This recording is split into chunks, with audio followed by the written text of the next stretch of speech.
जब घर वाले मेरी शादी के लिए सीरियस होती है ना तो खानदान में किसी न किसी बुजुर्ग की तबीयत ना सीरियस हो जाती है।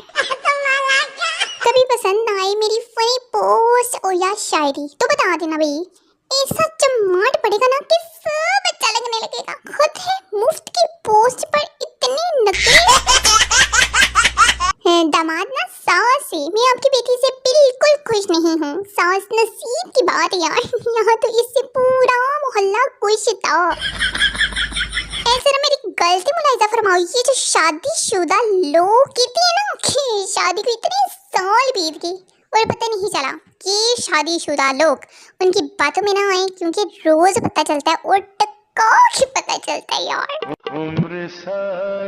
किसी रिश्तेदार के घर ना जाना हो तो पहला बहाना यही होता है, बच्चियां ते टेस्ट हो रहे ने। मेरी पोस्ट के ना इग्नोर करने वाले, देखना तुम खुदा करे तुम बिरयानी खाओ और टिंडे का जायका आए। अगले साल मेरे पास करोड़ों का बंगला, लग्जरी कार और 1 लाख रुपए बैंक में होगा।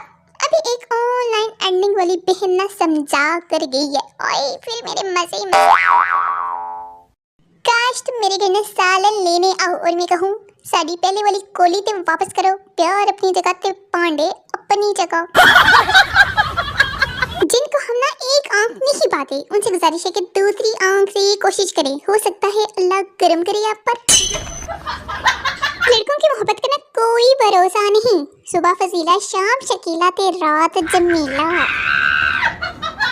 नसीहत कर रही हूँ, जब कभी रास्ते में 2 आदमी लड़ते नजर आए ना तो खड़े होकर तमाशा ना देखें बल्कि बैठ कर देखें, खड़े खड़े थक जाएंगे। प्यारे बच्चों, चंदा मामा है और सूरज चाचू, अब देख लो ननियाल और ददियाल में फर्क। सूरज को भी जब गर्मियों की छुट्टियां होती हैं ना तो वो लुड्डियां पाते हुए अपनी नानी के घर पाकिस्तान आ जाता है। आहो जी।